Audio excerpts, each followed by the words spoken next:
Première lettre de Jean, chapitre 1. La parole de Dieu donne la vie. Nous vous annonçons la parole qui donne la vie et qui existe depuis toujours. Nous l'avons entendue, nous l'avons vue de nos yeux, nous l'avons regardée avec attention, nous l'avons touchée de nos mains. Oui, la vie s'est montrée et nous l'avons vue. Nous en sommes témoins et nous vous annonçons cette vie avec Dieu pour toujours. Elle était près du Père et elle s'est montrée à nous. Cette vie, nous l'avons vue et nous l'avons entendue. Nous vous l'annonçons à vous aussi, ainsi vous serez unis à nous. Ensemble, nous serons unis au Père et à son Fils Jésus-Christ. Nous vous écrivons cela pour que notre joie soit totale. Marchez dans la lumière. Voici le message que nous avons entendu de la bouche de Jésus-Christ et nous vous l'annonçons. Dieu est lumière, en lui il n'y a pas de nuit. Nous disons peut-être, nous sommes unis à Dieu. Mais si en même temps nous marchons dans la nuit, nous mentons et nous ne faisons pas sa volonté. Dieu est dans la lumière. Alors, si nous aussi nous marchons dans la lumière, nous sommes unis les uns aux autres et le sang de Jésus son Fils nous purifie de tous les péchés. Nous disons peut-être, nous n'avons pas de péché. Mais nous nous trompons et la vérité n'est pas en nous. Dieu fait ce qu'il promet et il est juste. Alors, si nous avouons nos péchés, il nous les pardonnera et il enlèvera tout le mal qui est en nous. Nous disons peut-être, nous n'avons pas commis de péché. Dans ce cas, nous faisons de Dieu un menteur et sa parole n'est pas en nous.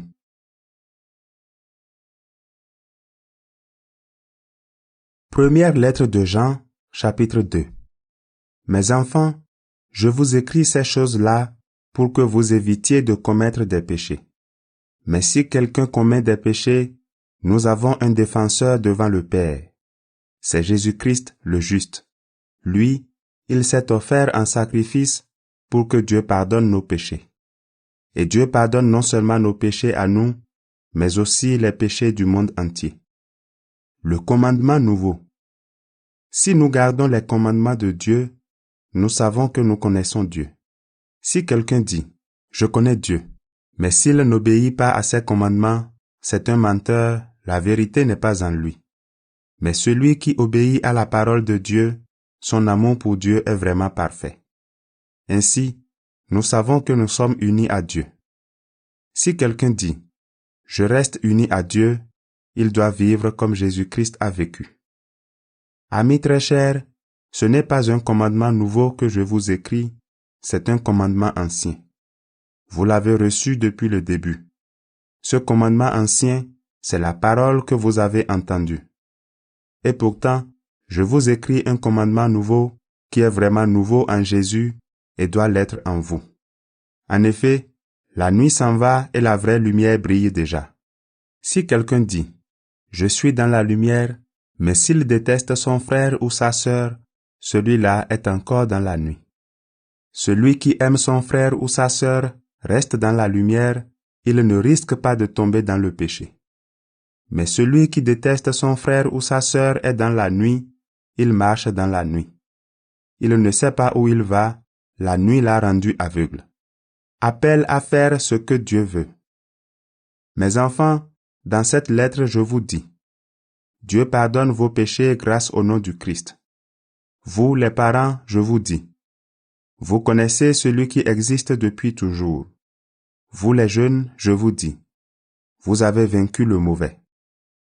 Vous, les enfants, je vous dis encore, vous connaissez le Père. Vous, les parents, je vous dis encore, vous connaissez celui qui existe depuis toujours. Vous, les jeunes, je vous dis encore, vous êtes forts, la parole de Dieu reste en vous et vous avez vaincu le mauvais. N'aimez pas le monde, ni ce qui est dans le monde. Si quelqu'un aime le monde, il n'aime pas Dieu le Père. Voici ce qu'on trouve dans le monde. Les mauvais désirs que chacun porte en soi, l'envie de posséder ce qu'on voit et l'orgueil qui vient de la richesse.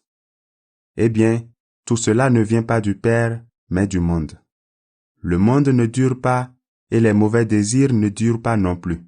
Mais celui qui fait ce que Dieu veut, celui-là vit pour toujours. des ennemis du Christ sont dans la communauté. Mes enfants, c'est bientôt la fin des temps. Vous avez entendu dire, l'ennemi du Christ arrive. Maintenant, beaucoup d'ennemis du Christ sont déjà là. C'est pourquoi nous le savons. C'est bientôt la fin des temps. Ces gens-là sont partis de notre communauté, mais ils n'étaient pas nos frères et nos sœurs. S'ils avaient été nos frères et nos sœurs, ils seraient restés avec nous. Maintenant c'est clair. Ces gens-là n'étaient pas nos frères et nos sœurs. Mais vous avez reçu l'Esprit de Dieu, c'est le Christ qui vous l'a donné. Voilà pourquoi vous tous, vous connaissez la vérité. Je ne vous ai pas écrit.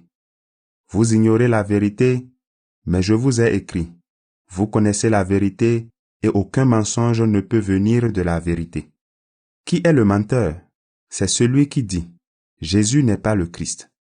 Voilà l'ennemi du Christ, il rejette et le Père et le Fils. Tous ceux qui rejettent Jésus le Fils, rejettent aussi le Père. Celui qui accepte le Fils, accepte aussi le Père. C'est pourquoi, gardez en vous les paroles entendues depuis le début. Si les paroles entendues depuis le début restent en vous, vous aussi, vous resterez unis au Fils et au Père. Oui, le Christ nous l'a promis. Nous vivrons avec Dieu pour toujours. Voilà ce que je voulais vous écrire sur ceux qui veulent vous tromper. Quant à vous, le Christ vous a donné son esprit, et cet esprit habite en vous. Alors, vous n'avez pas besoin d'un maître. En effet, c'est l'Esprit Saint qui vous apprend tout, et ce qu'il vous apprend est vrai, ce n'est pas un mensonge. C'est pourquoi, restez unis au Christ comme l'Esprit Saint vous l'a appris. Oui, mes enfants, restez unis au Christ. Alors, quand il paraîtra, nous serons pleins de confiance. Ce jour-là, nous ne serons pas couverts de honte devant lui. Les enfants de Dieu ne commettent plus de péché. Vous savez que le Christ est juste. Alors, reconnaissez ceci. Tous ceux qui font ce qui est juste sont enfants de Dieu.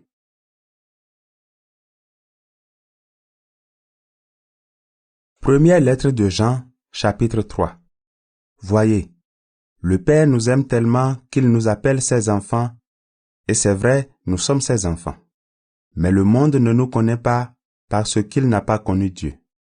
Amis très chers, dès maintenant nous sommes enfants de Dieu, mais ce que nous serons plus tard, cela reste encore caché. Voici ce que nous savons. Quand le Christ paraîtra, nous le verrons comme il est, alors nous lui ressemblerons. Tous ceux qui espèrent cela du Christ se rendent purs comme lui est pur. Tous ceux qui commettent des péchés luttent contre Dieu. En effet, commettre des péchés, c'est lutter contre Dieu. Vous le savez. Jésus-Christ est venu pour enlever les péchés, et en lui, il n'y a pas de péché. Tous ceux qui restent unis à lui ne commettent plus de péché. Tous ceux qui commettent des péchés ne voient pas Jésus-Christ, ils ne le connaissent pas non plus. Mes enfants, faites attention, ne vous laissez pas tromper. Si quelqu'un fait ce qui est juste, il est juste comme Jésus-Christ est juste. Si quelqu'un commet des péchés, il appartient à l'esprit du mal, parce que l'esprit du mal est pécheur depuis le début. Pourquoi le Fils de Dieu est-il venu? Il est venu pour détruire les actions de l'esprit du mal.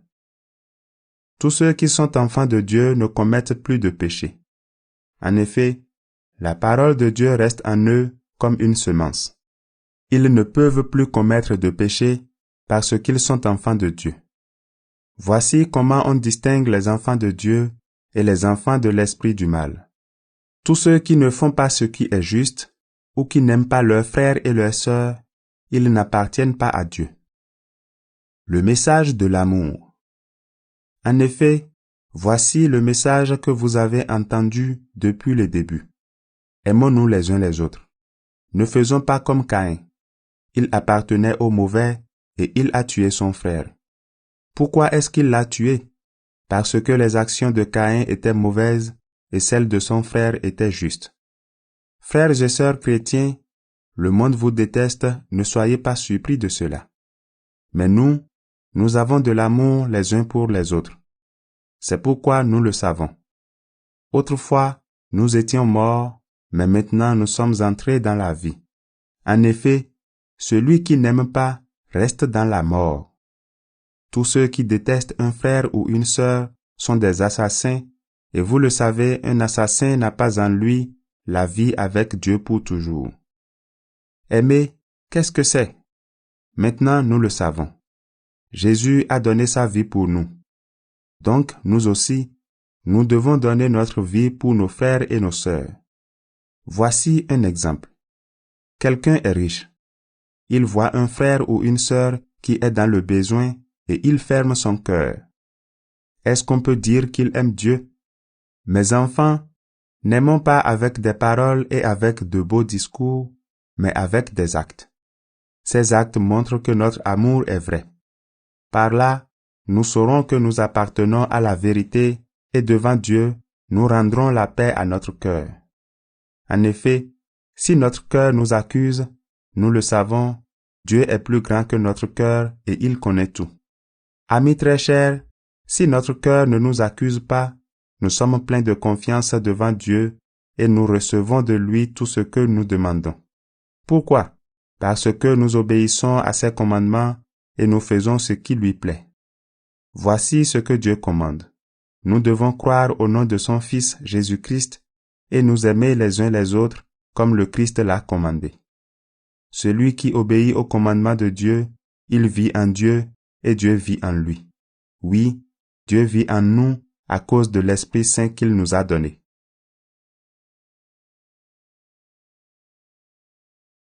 Première lettre de Jean, chapitre 4. Comment reconnaître l'Esprit de Dieu? Amis très chers, ne croyez pas tous ceux qui disent « Nous avons l'Esprit Saint », mais examinez-les avec attention pour savoir si ces gens ont vraiment l'Esprit de Dieu. En effet, beaucoup de faux prophètes sont venus dans le monde. Voici comment vous reconnaissez l'Esprit de Dieu. Tous ceux qui affirment « Jésus-Christ est vraiment devenu un être humain », ceux-là appartiennent à Dieu.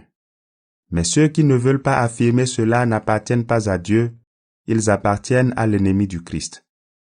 Vous avez entendu dire « L'ennemi du Christ arrive et maintenant il est déjà dans le monde ». Vous, mes enfants, vous appartenez à Dieu et vous avez vaincu les faux prophètes. Voici pourquoi. L'Esprit de Dieu qui est en vous est plus puissant que l'ennemi du Christ qui est dans le monde. Les faux prophètes, eux, appartiennent au monde. C'est pourquoi ils parlent comme le monde et le monde les écoute. Nous, au contraire, nous appartenons à Dieu. Celui qui connaît Dieu nous écoute, celui qui n'appartient pas à Dieu ne nous écoute pas. Voilà comment nous reconnaissons l'Esprit de Dieu qui est vrai et l'esprit du mal qui est menteur. L'amour vient de Dieu. Amis très chers, aimons-nous les uns les autres parce que l'amour vient de Dieu. Tous ceux qui aiment sont enfants de Dieu et ils connaissent Dieu. Ceux qui n'aiment pas ne connaissent pas Dieu parce que Dieu est amour. Voici comment Dieu nous a montré son amour. Il a envoyé son Fils unique dans le monde pour que nous vivions par lui. Alors l'amour, qu'est-ce que c'est?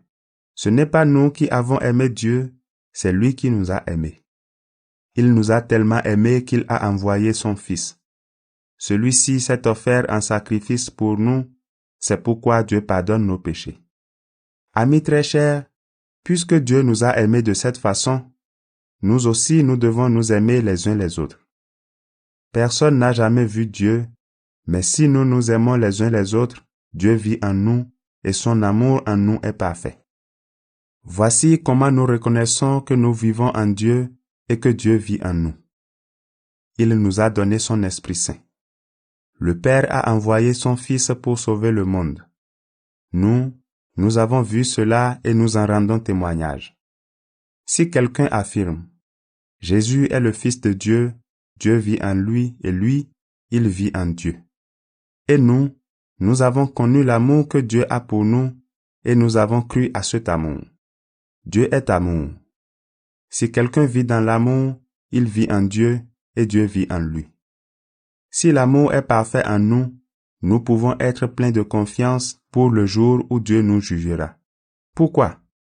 parce que notre vie dans le monde ressemble à celle de Jésus-Christ. Quand on aime, on n'a pas peur. L'amour parfait chasse la peur. En fait, on a peur quand on attend une punition. Celui qui a peur n'aime donc pas de façon parfaite. Mais nous aimons parce que Dieu nous a aimés le premier. Si quelqu'un dit « J'aime Dieu » et s'il déteste son frère ou sa sœur, c'est un menteur. En effet, celui qui n'aime pas un frère ou une sœur qu'il voit, il ne peut pas aimer Dieu qu'il ne voit pas. Voici le commandement que Dieu nous a donné. Celui qui aime Dieu doit aussi aimer son frère et sa sœur.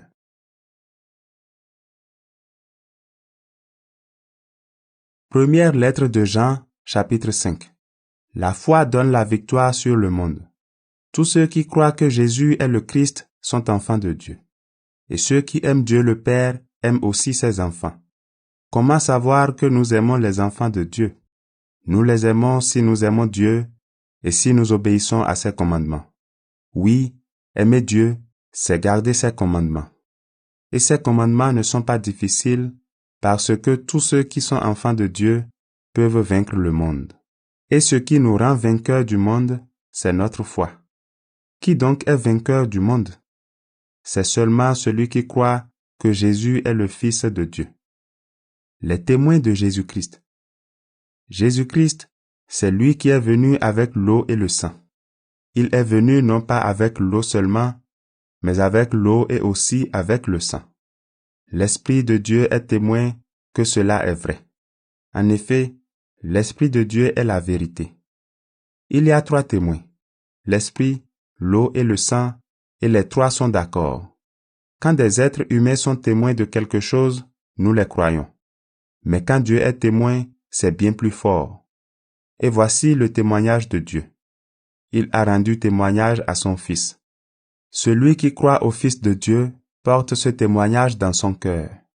Celui qui ne croit pas en Dieu, celui-là fait de Dieu un menteur. Il ne croit pas au témoignage que Dieu a rendu à son Fils. Voici ce témoignage. Dieu nous a donné la vie avec lui pour toujours. Et son Fils est la source de cette vie. Celui qui a le Fils a la vie, celui qui n'a pas le Fils n'a pas la vie. La vie avec Dieu. Je vous ai écrit cette lettre pour vous faire savoir ceci. Vous qui croyez au Fils de Dieu, vous avez la vie avec Dieu pour toujours.